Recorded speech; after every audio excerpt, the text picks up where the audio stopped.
All right, so our last story of the day, and I'm not doing this on the Brace for Impact because I'm sure I'm going to have other things to talk about, and I'm going to do all that. And I'm going to record that tomorrow night after TNA is over, after TNA Impact is over. But Jim Cornette, for the first time in forever, watched TNA. And Brian Last convinced him to watch TNA because people have been peppering Brian Last, his co-host, to watch TNA, watch TNA, watch TNA. You'll like it. And I'm like, what are you people thinking?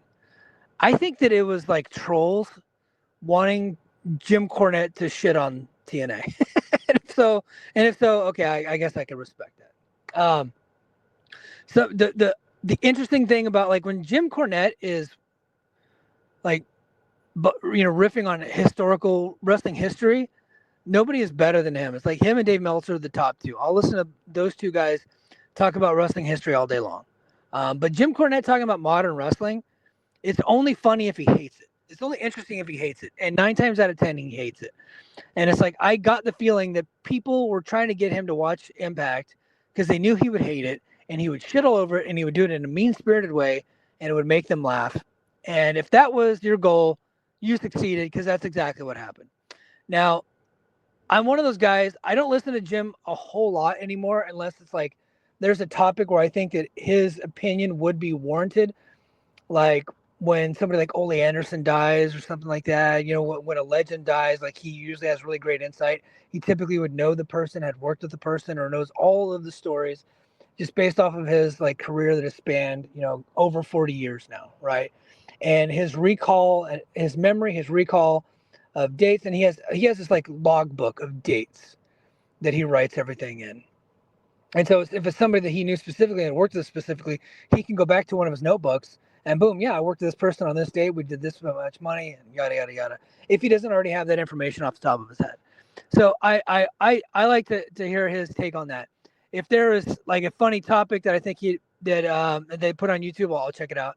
I don't really listen to his show regular anymore because it got to the point where it was like the same one note joke. Everything sucks. Okay. And however, if you can get through the mean-spiritedness of a lot of his comments, like of what he says about AEW, and what he said about Impact this week, if you can kind of stick with it and get through that, get past that, like check your feelings at the door, right? Thicken up your skin a little bit and get through some of the mean-spirited shit that he says, then you actually will find some constructive criticism. But that's a difficult thing to do because it's hard to get through those layers of mean-spirited criticism to find the constructive part. But the constructive part is there. And I thought Brian Last actually had a pretty close to what I think, except for he completely hated the show. I didn't. I thought the show was fine. But the overall tone of what Impact has become, they got it right away, and they had not seen the show in forever, and I'll get to it. But Jim Cornette had been with TNA for a long time, and had multiple stints, and was the on-screen general manager, or whatever they call him, commissioner, and has been a part of it. And it's like, Mike, why are you giving Jim Cornette any time? Like I said, look, I know a lot of people hate the guy. I get it. He's mean. He's downright fucking mean. I get it. I grew up listening to Sam Kinison, Richard Pryor, Andrew Dice Clay, George Carlin, Bill Maher, Chris Rock, Eddie Murphy, Howard Stern. Howard's like one of my heroes. So mean-spirited comedy and mean-spirited commentary does not affect me the way that it affects other people. And I get that. And I don't look down on you for not liking him. So if you want to look down on me for occasionally listening to him still, that's fine too. But I'm telling you, like, him being mean to other people doesn't bother me. If he was mean to me, then I'd probably care. If he's mean to a friend of mine, I'd probably get pissed. But he's not being mean to me or anybody that I know. That stuff I can just walk through. So it's not a big deal to me. But I understand why people don't want to give him the time of day. I totally get it. And look, I don't really come out publicly and talk about the fact that I listen to a show. I don't, because I know some people get in their feelings about that. And that's okay. You're allowed to have your feelings. Okay? But I'm allowed to listen to people that make me laugh. And Jim just happens to be one of those people. And I find that his wrestling mind is still like my idea of what pro wrestling should be. I think he and I are more aligned I like some of the more wackier stuff that he doesn't like, but I think like if he were to book a wrestling company, I'd probably really enjoy it. The problem is he's such a hothead.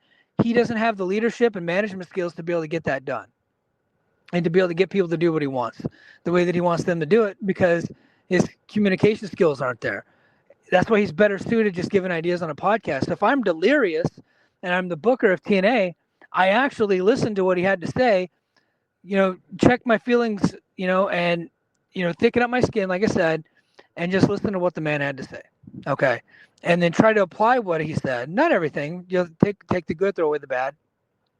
Try to apply it in a more updated context of what you want to do with your show. Okay. But I also wanted to talk about this because I had this idea for a thumbnail, because Jim uses cartoons on his thumbnails of himself. So it's like, okay, I want to do a cartoon Jim with a TNA shirt, him yelling. And so that's what you're seeing right now. So anyway, but yeah, he watched TNA for the first time in a long time. And as expected, he fucking hated it. And I'm not going to give you the big play-by-play because it is kind of weird that I'm reviewing a guy reviewing a show that we both reviewed. I get that. But I just wanted to point out some of his constructive criticism, or some of his criticism that I think that the company needs to take heed on. Overall, he said that the show is unoriginal. I have been beating that drum for years. The show is completely unoriginal. I said that they need to be unapologetically TNA. Just be yourself, live in your own universe, be original, have original stars, create original content that doesn't resemble WWE or AEW. Brian Last said it looks like it's a WWE developmental show, and they beat you over the head with it when they have NXT stars up and down the show. Okay. I think 3 or 4 segments had NXT stars this week, two matches. And then of course, I think they had some backstage stuff. So you had 3 or 4 segments. And I know we got NXT's going to be involved in the main event of the next pay-per-view. So that's not stopping anytime soon. So the overall look of the show, and according to people that haven't watched it, and then they watched it for the first time and said, this looks like a developmental territory for the WWE. So it's like a better quality, like OVW. Okay, that's the way they said it. I don't disagree with that. I think a lot of times I feel like this company is just trying to be part of WWE's team because they're really actively trying to recruit WWE fans. It's working right now. They got a lot of fans. They had over 3,500 for both those El Paso shows, so it's clearly doing something. But I do think they need to have a more of an original feel. TNA on Spike was so unique. It was so cool. It was its own unique entity that they had over there. And I thought, I think they need to not recreate that same thing, but kind of get back to some originality. They made fun of George Iceman, and I resent that. Ice is great. Love George. I thought they would like George Iceman because George Iceman is cosplaying as Cornette. So I was like, oh, they'll probably like it. So I hope George didn't listen to Cornette because Cornette didn't like him. And they didn't like the cake spot with Ash by Elegance because they said it just took too long to get it. We all saw it coming, and it's just an old-timey hokey spot. And Jim Cornette acknowledged that, yes, that's his spot that he's done several times. And he said it's just lacked originality.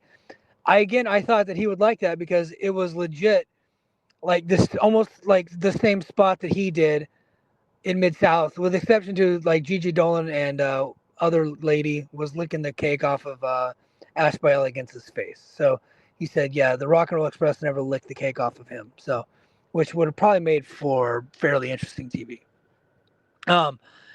And he really, he liked the Chavo match for the most part. He liked Chavo. He liked Frankie Kazarian. Didn't really care for Casey Navarro. And then he does not a big fan of Flop Dollar. He said, but Flop Dollar really does get some heat. So he had some positive praise there, but he said when he actually tries to wrestle, it doesn't look very good. I disagree there. I think AJ Francis has done a pretty good job.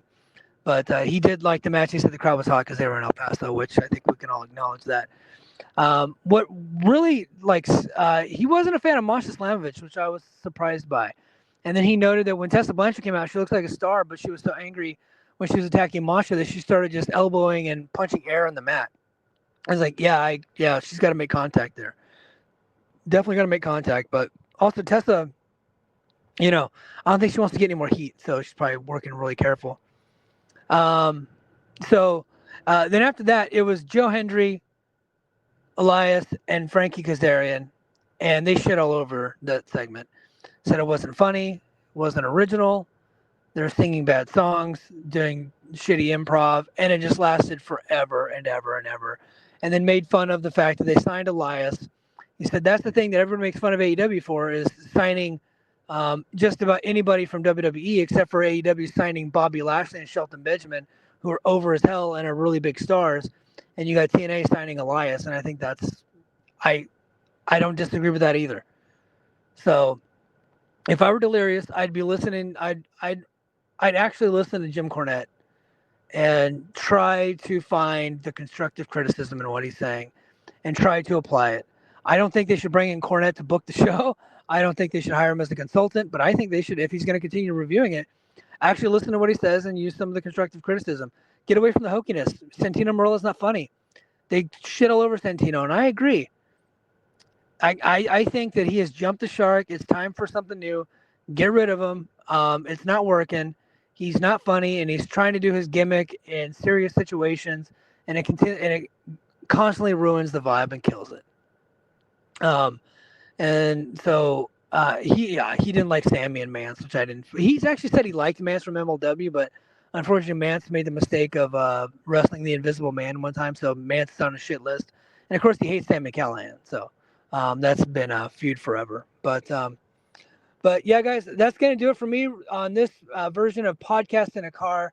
I will be back tomorrow night with Brace for Impact as a review a new episode of TNA Impact. But until next time, mahalo.